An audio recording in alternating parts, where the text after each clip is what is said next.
الحمد للہ رب العالمین والعاقبۃ للمتقین والصلاة والسلام علی سید الانبیاء والمرسلین وعلی آلک واصحابک یا سیدی یا رحمۃ للعالمین۔ آج کا درس قرآن سورۃ بقرہ کی آیت نمبر 84 نمبر آیت سے شروع ہو رہا ہے۔ کافی ساری چھٹیوں کے بعد میں حاضر ہوا ہوں۔ اللہ تعالی ہم سب کو مدینہ طیبہ مکہ معظمہ کی بار بار با ادب حاضری عطا فرمائے، اور حضور اپنی نظر کرم سے جتنے بھی ہم موجود ہیں اللہ تعالی ہمیں ہر سال مدینہ طیبہ کی حاضری عطا فرمائے۔ مدینہ طیبہ کی باتیں کیا بتاؤں، دوست فرما رہے تھے کہ آج ہمیں مدینہ طیبہ کی باتیں سنائی جائیں۔ مدینہ کی کیا باتیں سنائیں، وہاں کی تو اتنی نرالی باتیں سناتے جائیں کبھی ختم ہی نہ ہوں۔ راتیں بھی مدینے کی، باتیں بھی مدینے کی، عرصہ ہوا طیبہ کی گلیوں سے وہ گزرے ہیں، اس وقت بھی گلیوں میں خوشبو ہے پسینے کی۔ ہر سال مدینے میں مرزا کو بلاتے ہیں، تقدیر جگاتے ہیں سرکار کمینے کی۔ تو اللہ تعالی ہم سب کو ہر سال مدینہ طیبہ کی حاضری عطا فرمائے اور با ادب حاضری عطا فرمائے۔ دیکھیں، با ادب حاضری جو ہے نا وہ قسمت والوں کو ہی نصیب ہوتی ہے۔ جاتے تو بہت سارے لوگ ہیں، بہرحال اللہ تعالیٰ جب بھی ہمیں مدینہ طیبہ کی حاضری عطا فرمائے تو ہمیں با ادب حاضری عطا فرمائے۔ اور ایک گزارش کروں کہ جب بھی حضور کی بارگاہ میں سلام پیش کرنے کے لیے مواجہ شریف پر حاضر ہوں، کوئی بھی ہو، خواہ وہ چھوٹا شخص ہے چاہے وہ بڑا شخص ہے، ادھر سے سیلفی بنانے سے گریز کریں۔ دیکھیں، اتنی بڑی بارگاہ ہے، نہ اتنی بڑی بارگاہ میں انسان کبھی اس سے پہلے گیا ہوتا ہے نہ کبھی جا سکتا ہے۔ یہی ہماری سب سے بڑی بارگاہ ہے، اس میں با ادب حاضری کے ساتھ جایا کریں۔ مواجہ شریف پر حضور کی جالیوں کے سامنے شرمندگی کے ساتھ میں تو سوچتا ہوں کہ ہماری آنکھیں کیسے اٹھ جاتی ہیں کہ ہم حضور کی بارگاہ میں حاضر ہو رہے ہیں، ساتھ میں ہم لوگوں کو دکھا رہے ہیں، دیکھو بھائی میں حضور کی بارگاہ میں جا رہا ہوں۔ تو بھائی اس بارگاہ میں بھی آ کے آپ کا خیال پیچھے کی طرف، تو اس چیز سے گریز کریں۔ اور جب بھی مدینہ طیبہ جائیں کسی کو کوشش کریں کہ کسی کو تکلیف نہ پہنچے۔ مدینہ طیبہ میں بہت سارے لوگ انجان ہوتے ہیں کہ جن کو کچھ سمجھ نہیں ہوتی کہ وہ ہم نے کدھر جانا ہے، کدھر سے آنا ہے، تو کچھ لوگ رستہ بھول جاتے ہیں، تو ان کو رستہ بتائیں۔ ان کے پاس اگر نمبر ہے تو ان کی ہیلپ کریں، ان کو فون کروائیں۔ بہت سارے معاملات ادھر انسان کے ساتھ پیش آتے ہیں، مشکلات بھی آتی ہیں اور بہت ساری خوشحالیاں بھی آتی ہیں، اور بہت سارے ایسے کام حل ہوتے ہیں منٹوں کے اندر۔ قبولیت کی گھڑیاں ایسے انسان کے ساتھ لپٹی ہوتی ہیں کہ اے انسان تو آج مانگ، یہ وہ در ہے جہاں سے شاہ بھی خالی نہیں جاتے۔ یہ بادشاہ فقیر سارے ایک صف میں کھڑے ہوتے ہیں اور حضور کی بارگاہ میں حاضر ہو کر مانگ رہے ہوتے ہیں۔ بادشاہ بھی، فقیر بھی، ادنا سے ادنا غلام بھی حضور کی بارگاہ سے مانگ رہا ہوتا ہے۔ تو کوشش کیا کریں کہ حضور کی بارگاہ میں جب سلام کے لیے مواجہ شریف پر حاضر ہو رہے ہوں تو پھر آپ کو کسی چیز کی پرواہ نہیں ہونی چاہیے، صرف اپنے گناہوں کی طرف توجہ ہو، اپنے دل کی طرف توجہ ہو، تو حضور کی بارگاہ میں حاضر ہو رہے ہیں۔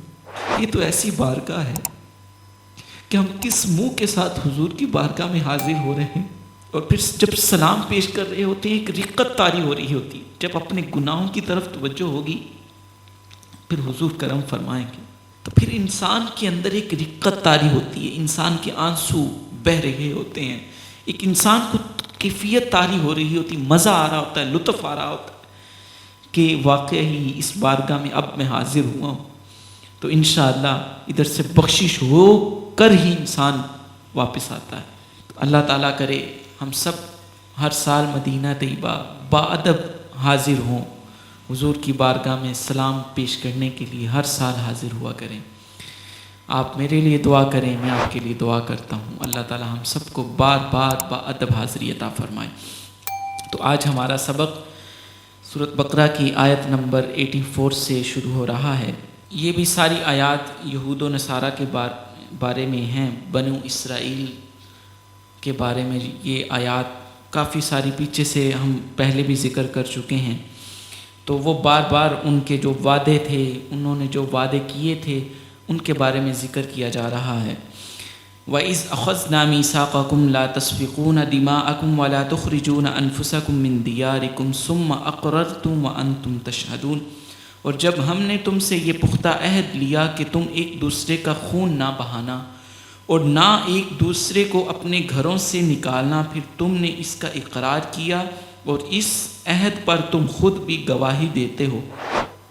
ثم انتم ہؤلاء، پھر تم ہی وہ لوگ ہو جو ایک دوسرے کو قتل کرتے ہو اور تم اپنے ایک فریق کو ان کے گھروں سے نکالتے ہو اور تم ان کے خلاف گناہ اور سرکشی میں ایک دوسرے کی مدد کرتے ہو، اور اگر وہ قیدی ہو کر تمہارے پاس آئیں تو تم ان کا فدیہ دیتے ہو، حالانکہ ان کو گھروں سے نکالنا بھی تو تم پر حرام کیا گیا تھا۔ افتؤمنون ببعض الکتاب، کیا تم کتاب کے بعض حصے پر ایمان لاتے ہو اور بعض حصے کا انکار کرتے ہو؟ فما جزاء من یفعل ذلک منکم، سو تم میں سے جو لوگ یہ کام کریں ان کی سزا اس کے سوا اور کیا ہوگی کہ وہ دنیا کی زندگی میں رسوا ہوں اور قیامت کے دن وہ زیادہ شدید عذاب کی طرف لٹائے جائیں گے، اور اللہ تمہارے اعمال سے غافل نہیں ہے۔ اولئک الذین اشتروا الحیاۃ الدنیا بالآخرہ، یہ وہ لوگ ہیں جنہوں نے دنیاوی زندگی کو آخرت کے بدلہ میں خرید لیا، سو نہ ان سے عذاب کم کیا جائے گا اور نہ ان کی مدد کی جائے گی۔ یہ کفار کے بارے میں، یہود کے بارے میں ذکر ہو رہا ہے۔ انہوں نے عہد کیا تھا کہ ہم ایک دوسرے کو قتل نہیں کریں گے۔ پہلے یہ ایک دوسرے کو قتل، چھوٹی چھوٹی لڑائیوں کی وجہ سے ایک دوسرے کو قتل کرتے تھے۔ آج بھی یہ واقعات ہمارے اندر کون سے اعمال ہیں جو پچھلے امتوں میں تھے اور ہمارے اندر نہیں؟ کون سے گناہ ہیں؟ میں پچھلے دنوں ایک گاؤں جانے کا اتفاق ہوا، تو اس دن راستے کے اندر ایک ڈیتھ ہوئی تھی، کسی نے کسی کو گولی ماری تھی، بائک پہ جا رہے تھے تو کسی نے اس کو قتل کر دیا۔ تو سننے میں یہ آیا کہ کتنے سال پرانی ان کی دشمنی چل رہی تھی اور وہ طاق کے اندر تھے کہ کب یہ ہمیں موقع ملے اور ہم اس کو قتل کر دیں۔ اور لڑائی بھی کچھ اتنی خاص نہیں، چھوٹے سے ایک معمولی سے کام پر لڑائی ہوئی۔ اللہ تعالیٰ ہمیں محفوظ فرمائے۔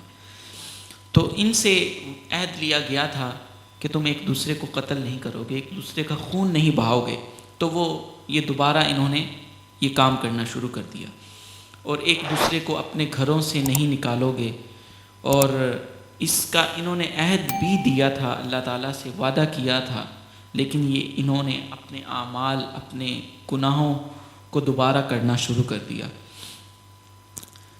پھر ایک دوسرے کو قتل کرتے۔ اور یہ بار بار آیات میں ذکر کرنے کی وجہ کیا تھی کہ یہ دوسرے لوگوں تک میسج پہنچے کہ یہ وہ لوگ تھے کہ جو اللہ سے عہد کر کے بھی دوبارہ وہ کام کرتے تھے، تو پھر ان پر عذاب آئے، طرح طرح کے عذاب آئے۔ یہ سارا ان کے بارے میں ذکر ہو رہا ہے۔ پھر آگے وَيَوْمَ الْقِيَامَةِ يُرَدُّونَ إِلَىٰ أَشَدِّ الْعَذَابِ، اور قیامت کے دن وہ زیادہ شدید عذاب کی طرف لوٹائے جائیں گے۔ ابھی یہ جو دنیا میں ان کو عذاب دیا گیا ہے نا، یہ معمولی عذاب ہے، یہ ختم ہونے والا عذاب ہے۔ قیامت تک یہ دنیا کا عذاب ان کو ملے گا، اور پھر اس کے بعد جو سب سے بڑا ان کو عذاب دیا جائے گا وہ اللہ تعالیٰ فرما رہا ہے قیامت کے دن ان کو زیادہ شدید عذاب دیا جائے گا۔ کون سا عذاب؟ اللہ تعالیٰ نے دوزخ بنائی ہے، کتنی بڑی دوزخ! یہ دنیا اگر پوری دنیا کو اس کے اندر ڈالا جائے تو یہ ایک چیونٹی کے مانند لگے. اتنی بڑی اللہ نے دوزخ بنائی، وہ کس طرح اللہ تعالیٰ نے پر کرنی ہے، کس طرح بھرنی ہے اللہ تعالیٰ نے. ہمارے اعمال اللہ تعالیٰ ہمیں محفوظ فرمائے، ہمیں برے کاموں سے بچائے. تو یہ وہ لوگ ہیں جنہوں نے عہد کر کے انکار کیا، پھر دوبارہ ان اعمال کو کیا، تو اللہ تعالیٰ نے ان کے لیے عذاب تیار کر رکھا ہے. اور اللہ تمہارے اعمال سے غافل نہیں ہے. یہ وہ لوگ ہیں جنہوں نے دنیاوی زندگی کو آخرت کے بدلہ میں خرید لیا. دنیا کی زندگی کو آخرت کے بدلہ میں خرید لیا. صرف دنیا کے فائدے کو انسان تو کتنی دیر ادھر رہے گا. یہ جن کے بارے میں ذکر ہو رہا ہے ان کا تو آج نام و نشان نہیں ہے. پتہ ہی نہیں ہے کہاں پہ ان کو جلایا گیا تھا، کہاں پہ ان کی قبریں بنائی گئی تھی. آج ان کا پتہ ہی نہیں، ان کا معلوم ہی نہیں، ان کو معلوم ہی نہیں ہے کہ ہمارے آباء و اجداد کہاں پہ پڑے ہیں، کہاں ان کی قبریں ہیں، کہاں ان کو ہم نے جو ہے جلایا تھا اور ان کی ہڈیوں کو سمندر میں پھینکا تھا. یہ ایسے ہی کرتے ہیں نا. اپنے جو کوئی ان کا شخص، ان کا خاندان میں کوئی مر جاتا ہے تو ان کو جلا دیتے ہیں، جلا کر پھر اس کی ہڈیوں کو بہا دیتے ہیں. تو یہ ان کو معلوم ہی نہیں. اللہ تعالیٰ ہمیں محفوظ فرمائے. اور یہ وہ لوگ ہیں جنہوں نے دنیاوی زندگی کو آخرت کے بدلہ میں خرید لیا، سو نہ ان سے عذاب کم کیا جائے گا اور نہ ان کی مدد کی جائے گی. آگے فرمایا وَلَقَدْ آتَيْنَا مُوسَى الْكِتَابَ وَقَفَّيْنَا مِن بَعْدِهِ بِالرُّسُلِ وَآتَيْنَا عِيسَى ابْنَ مَرْيَمَ الْبَيِّنَاتِ. اور بے شک ہم نے موسیٰ کو کتاب دی اور ان کے بعد لگاتار رسول بھیجے، اور ہم نے عیسیٰ بن مریم کو واضح دلیلیں دیں، اور ہم نے روح القدس جبریل کو کہتے ہیں، جبریل سے ان کی تائید کی. تو کیا ہم ہر بار ایسا نہیں ہوا کہ جب بھی رسول تمہارے پاس ایسا پیغام لے کر آئے جو تمہاری مرضی کا نہ تھا تو تم نے تکبر کیا. رسولوں کے ایک گروہ کی تم تکذیب کرتے تھے اور ایک گروہ کو تم قتل کرتے تھے. وقالوا قلوبنا غلف. اور یہود نے کہا ہمارے دلوں پر غلاف ہیں، بلکہ ان کے کفر کی وجہ سے اللہ نے ان پر لعنت فرمائی ہے، سو ان میں سے بہت تھوڑے ایمان لاتے ہیں. یہ ذکر ہو رہا ہے کہ موسیٰ علیہ السلام کو کتاب دی، اس کے بعد جو رسول تشریف لائے حضرت موسیٰ اور حضرت عیسیٰ علیہ السلام کے درمیان بہت سارے رسول تشریف لائے، بہت سارے پیغمبر اللہ تعالیٰ نے دنیا میں مبعوث فرمائے، بہت سارے پیغام لے کر تشریف لائے. لیکن وہ حضرت موسیٰ علیہ السلام کی شریعت پر ہی حکم دیتے تھے. جو کتاب حضرت موسیٰ علیہ السلام پر نازل ہوئی اسی کو یہ آگے لے کر چلتے تھے، اسی کے احکام کو وہ اپناتے تھے اور اسی کا حکم دیتے تھے. اس کے بارے میں ذکر ہو رہا ہے. اور ہم نے عیسیٰ بن مریم کو واضح دلیلیں دی اور ہم نے روح القدس سے ان کی تائید کی. حضرت عیسیٰ علیہ السلام کو بھی آپ نے، یہ واقعہ آگے آئے گا انشاءاللہ، تفصیل کے ساتھ اس پر گفتگو ہوگی. حضرت عیسیٰ علیہ السلام کو کیسے انہوں نے قتل کرنے کی کوشش کی تو اللہ تعالیٰ نے کیسے ان کی مدد فرمائی، جبرائیل علیہ السلام سے ان کی تاکید فرمائی، کیسے ان کی مدد ہوئی. تو انشاءاللہ آگے ہم پڑھیں گے. اور کہ جب بھی رسول تمہارے پاس ایسا پیغام لے کر آئے، جب بھی کوئی رسول ان کے پاس کوئی پیغام لے کر تشریف لاتے تو جو ان کی مرضی کے خلاف ہوتا تو وہ اس کا انکار کر دیتے، کہتے تم تو معاذ اللہ نبی ہی نہیں ہو، اس طرح کی باتیں کرتے اور ان کا انکار کر دیتے، نبوت کا انکار کر دیتے، رسول کا انکار کر دیتے.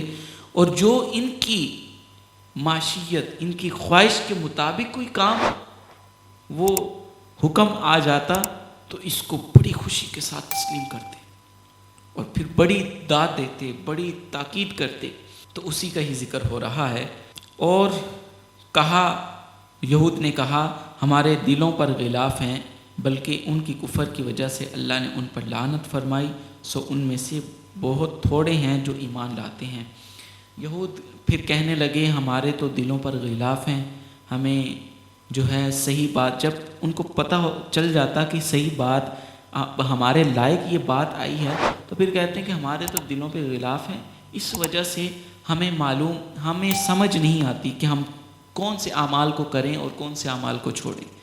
تو پھر اللہ تعالیٰ نے ان کا ذکر فرمایا کہ ان میں سے بہت تھوڑے لوگ ہوں گے جو ایمان لائیں گے، باقی یہ جو ہیں یہ انکار ہی کریں گے۔ اللہ تعالیٰ سے دعا ہے کہ اللہ تعالیٰ ہمیں جو پڑھا ہے، جو سنا ہے، اس پر عمل کرنے کی توفیق عطا فرمائے اور اس کو آگے ہم اپنے نسلوں تک پہنچانے کی توفیق عطا فرمائے۔ وآخر دعوایا ان الحمد للہ رب العالمین۔